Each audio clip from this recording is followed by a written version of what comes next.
Moses tells Pharaoh to let my people go so that they may come and worship me. Our Lord wants to be worshipped. He wants to be praised. When we come as a congregation, when we come together as the body of Christ, we come and we lift up our hands and we lift up our voices to Him.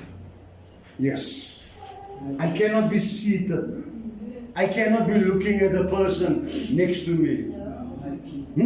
I press in. I press in for the power.